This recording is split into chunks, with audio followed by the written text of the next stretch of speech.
What do you do when you stumble upon £1 million between your sofa cushions? You invest, hoping for profitable returns someday.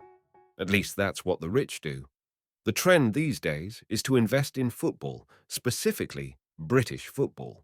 Why? Because you could buy a team in Britain with over 100 years of tradition for as little as $2.5 million and then hope to sell it for a profit someday. $2.5 million is the amount Ryan Reynolds and his sidekick, Rob McElhenney, paid to acquire Wrexham AFC in 2021. Tom Brady paid an undisclosed amount for a stake in Birmingham FC. The Glazers paid £790 million to buy Manchester United. The list goes on. Should fans be excited about these obscenely rich investors purchasing their clubs, promising better days, or view them with the same contempt Meghan Markle affords the royal family? Owners of clubs have been accused of sports washing, stealing money from the club, or using the club as a toy for entertainment. Of all clubs, Chelsea is the most interesting to scrutinize. The plot has a benevolent Russian who was allegedly using the club to launder his money, but also did manage to turn Chelsea into an European powerhouse. Then you have the new owners of Chelsea, who are hoping to spend their way to the top of the financial pile. The private equity firms buying football clubs are merely in it for a single reason: a profit on their investment. Chelsea's new owners are no different. Do they care about fans and players, or view them all as commodity in their pursuit of wealth? Be that as it may, the precarious position Chelsea currently find themselves in didn't quite start in London, but all the way here in the east of Ukraine when Russia invaded Ukraine in early 2022. Soon, there was a global outcry over the war. This wasn't the UK or USA invading another country to bring independence and peace, but evil Russia invading a sovereign land, and something had to be done to punish the villainous Russians. There was a time when England was prepared to look the other way or even welcome corrupt oligarchs as long as they parked their money in London, but not anymore. England wanted to do things right this time, to be an epitome of justice. So they decided to take away all property Russians held in England, and that included Roman Abramovich's Chelsea. Abramovich was forced to sell. Soon there was a bidding war, with bids coming in from the richest man in England to a multitude of other consortiums hoping to buy a prime property, a football club that had been very successful in its recent history. Add to the fact that Chelsea is based in London, it was a very attractive commodity, a potentially profitable project. The final winning bid was from a consortium led by Todd Boehly for a total of £4.25 billion. Chelsea supporters, after months of uncertainty, were hoping for continued unrivaled success on the pitch and some stability off the pitch. You didn't have to look far to see the type of owner Todd Boehly was going to be. Todd Boehly also co-owns two other clubs, the LA Dodgers and LA Sparks. The Athletic did a piece asking LA Dodgers fans about Todd Boehly. I'll link the article below. The feedback was overwhelmingly positive. Christian Jones, a supporter of the LA Dodgers since 1986, said, "They do their research and make sure fans get the full experience. I'm sure they will look to do the same at Chelsea's stadium.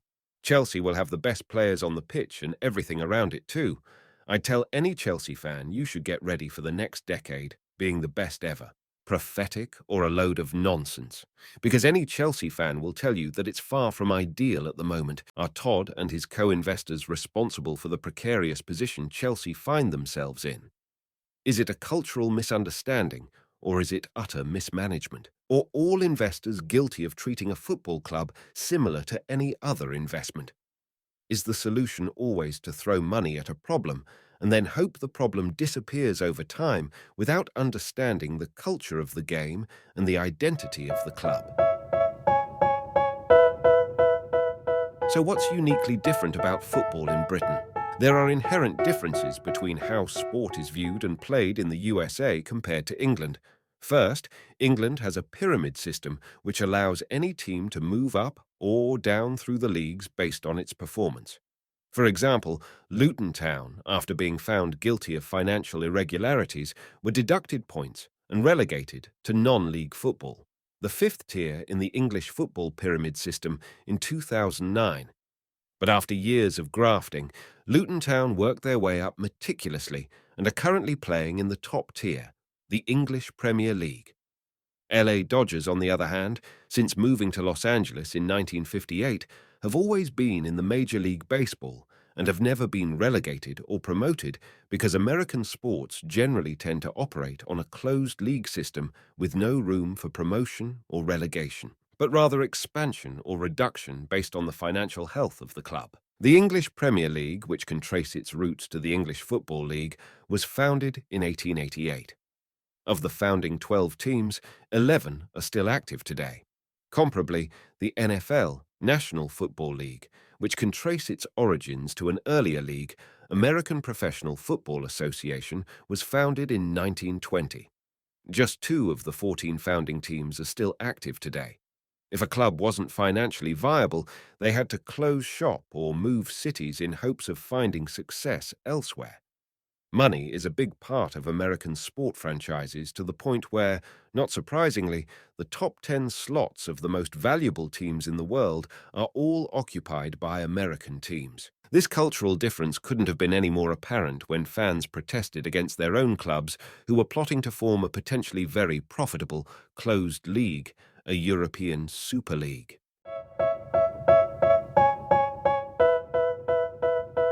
Secondly, Chelsea have played at Stamford Bridge in London since 1905. LA Dodgers up until 1958 were based in Brooklyn, New York.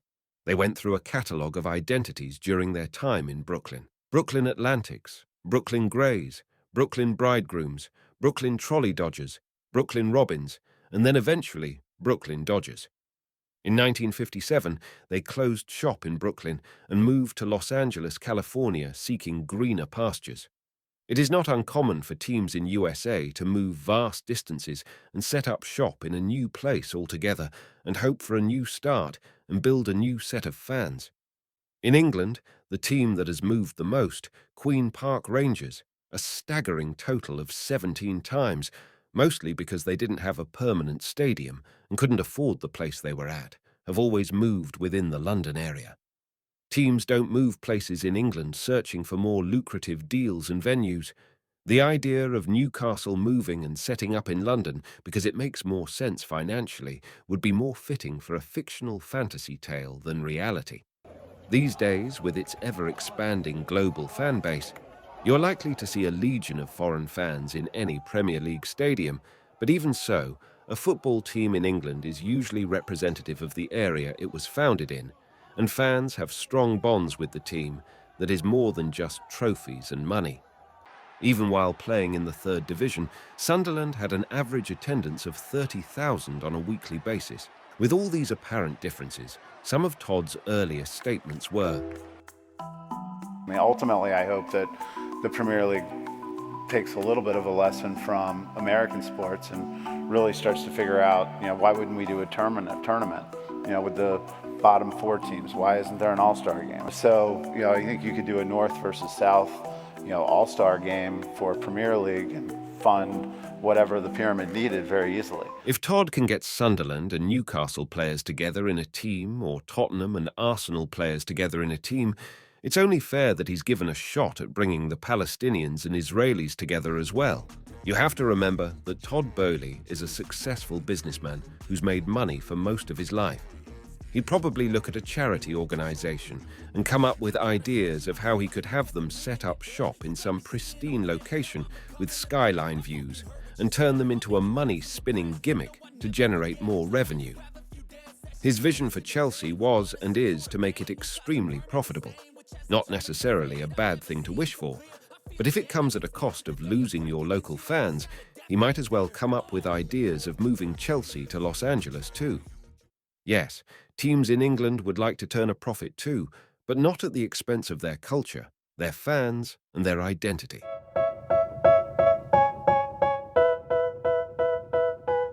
Soon after Chelsea was sold in 2022 to Clearlake Capital, one of Todd Boehly's first moves was to get rid of Peter Cech, Marina Granovskaya, and appoint himself the interim sporting director. A multitude of players soon arrived at Stamford Bridge. It was during this summer of buying that Todd was interested in buying the most recognizable player on the planet, Cristiano Ronaldo. Manchester United were looking to offload Ronaldo, and Todd was keen on signing him. Cristiano Ronaldo would and could generate enough revenue, but the manager of Chelsea at that time, Thomas Tuchel, wasn't keen on signing Ronaldo. Todd felt that signing Ronaldo would be a marketing and commercial coup and would stabilize the balance books. Thomas Tuchel felt that Ronaldo would destabilize the team. This was the beginning of the rift between Todd and Tuchel. Tuchel was soon let go unceremoniously. By the September of 2022, it was a new-look Chelsea. Todd Boehly had stated when taking over Chelsea that he wanted a more stable management team, unlike his predecessor, who, in spite of the many trophies, had a reputation of hiring and firing managers. Todd was keen to emphasize that his reign would be different. It would be more stable. The worst season under Roman Abramovich was the 2015-16 season, where Chelsea finished 10th and won 0 trophies under 2 different managers. By the end of the 2022-23 season, Todd Boehly had 4 managers come and go in one season, while Chelsea finished 12th and won a grand total of 0 trophies. That's the kind of stability only a private equity firm can provide. It is sheer arrogance and idiocy to completely get rid of a working system assuming you know better without backup alternatives and not expect a total meltdown, which is what Chelsea currently find themselves in. A similar tale is playing out in another Premier League club as well. Everton Football Club are one of the founding members of the English Premier League. Everton was bought by Farhad Moshiri in 2016. Everton fans were excited. In came Carlo Ancelotti. There was optimism in the air. For about 5 minutes, Carlo Ancelotti left. And for the past 2 seasons, Everton have managed to avoid slipping into the Championship by the skin of their teeth. Throwing money around will buy you happiness in Las Vegas, but not at Goodison Park. Everton is proof that money is no guarantee for happiness nor success. You need planning and a structure in place. Everton had neither. Everton have recently been bought by an American private investment firm, 777 Partners. It's too early to tell what their plans for Everton are, but judging them by their other investments, it's hard to be optimistic for Everton. There's also another show in town, Birmingham City.